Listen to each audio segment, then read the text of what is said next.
Splatoon, Nintendo's unique take on the shooter genre, a genre you really wouldn't have expected them to delve into, but despite this, they pulled it off beautifully, with fun, engaging, third-person online shooter gameplay, as well as that wacky, colorful Nintendo charm.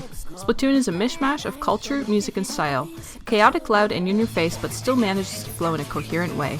I adore everything about this series.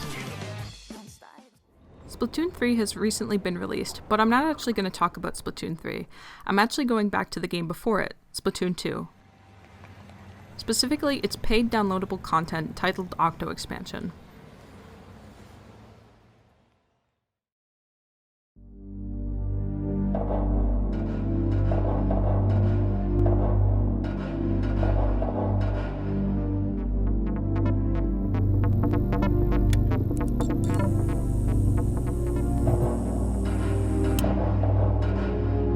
Before I talk about the DLC, I'm going to give a brief lore explanation.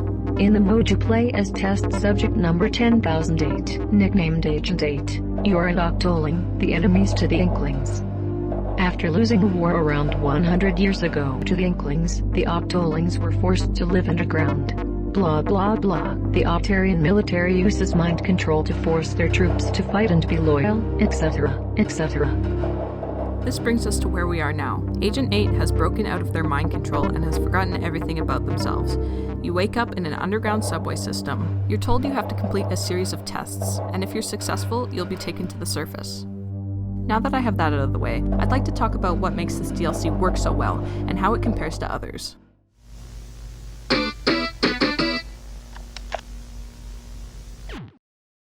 Octo Expansion has a darker, more somber tone compared to the base game. While it still does have the boldness and flair of Splatoon, as well as its fair share of comedic moments.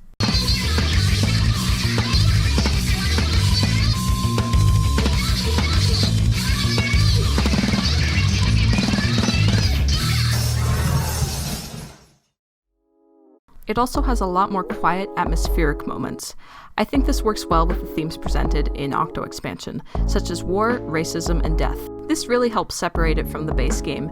It still feels like the Splatoon world, but a much different, unseen part of it. Octo Expansion has a strong, otherworldly atmosphere, inspired by 80s aesthetics. It manages to achieve an interesting effect. It feels futuristic, yet stuck in the past. Inkling culture is very inspired by the 90s and early 2000s, so I think that adds to the effect of it being different. I'd like to talk about one of my favorite levels from the DLC that I think best demonstrates how strong the atmosphere can be. It's the first level of the 7 final levels, called Phases. The Coccyx phase is a level where you've just lost your weapon. This sounds like it would be boring in a shooter game, but it's the complete opposite. This is a tense stealth level where you have to sneak by dozens of enemy troops that are just inches away from you. Being seen pretty much guarantees instant death, but it's the atmosphere that really carries this level. You're slowly moving through ink with enemies right beside you. All you can hear is the sound of their weapons, and the background music is nothing but eerie drones and robotic beeps.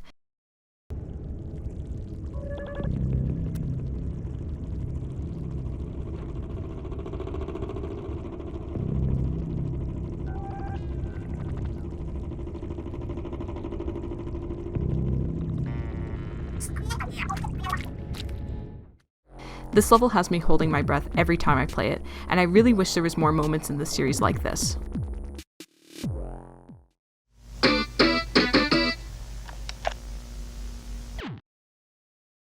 Splatoon's main story mode is essentially an extended tutorial, meant to be accessible to new players to teach them the basics. This is definitely a good thing, you gotta start somewhere, but this means there isn't much challenge for more experienced players. Splatoon 2's story mode specifically was criticized by fans for being too similar to the first games. Octo Expansion tackled both of these problems. Since it's a DLC, it was allowed to ramp up the challenge for the experienced players, and didn't have to cater to beginners.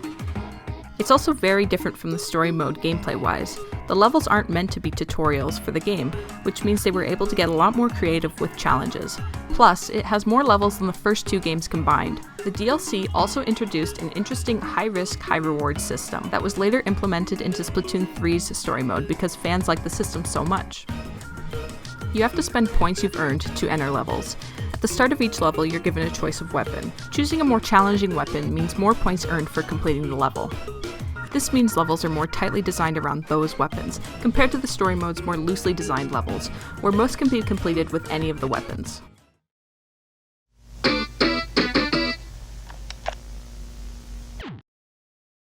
Octo Expansion offers a lot to the player for the price tag.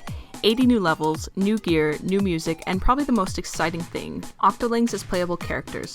Fans have been wanting to play as Octolings since the first game, taking it upon themselves to mod them into their games. It's very clear the developers were listening to the fans while making Octo Expansion, as shared in an interview talking about the DLC.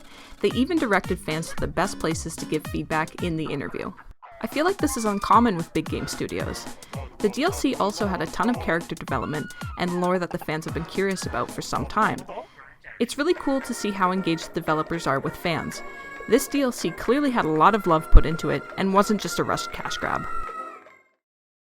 Speaking of rushed cash grabs, now, I'm not saying all modern DLCs are bad. There definitely are good ones, but I feel paid content has gotten a bit of a bad reputation recently, and not without reason. Buying DLC can be very hit or miss. It's great getting more of the game you love, but if a DLC is poorly made, then it's like a slap in the face, needing to pay more money on top of what you already spent on the game, only to be disappointed. I believe the two most common types of DLC in the shooter genre are things like extra maps or cosmetics. These aren't bad things, though the prices can be a bit ridiculous. Or it can be something that's becoming a big problem in games, loot boxes and pay-to-win features. Again, this is a huge problem in the shooter genre. Call of Duty Black Ops 4. Reserve crates are introduced for $2 a pop, 3 items each, no visible probabilities, the potential to roll duplicates, and no way to earn the full-size crates through gameplay. You can only buy them, and they contain pay-to-win experience-enhancing guns. These might be the worst loot boxes of all time. There have also been many lackluster DLCs released that offer new story modes that have been disappointing to fans of the series, whether it be the story itself, too much recycled content, or even needing to pay for the base game's true ending. Octo Expansion stays away from all of that.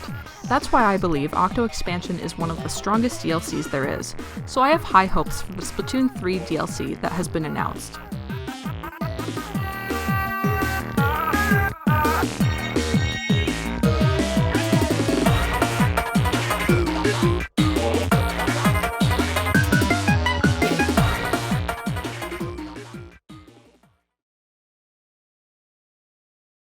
What happened?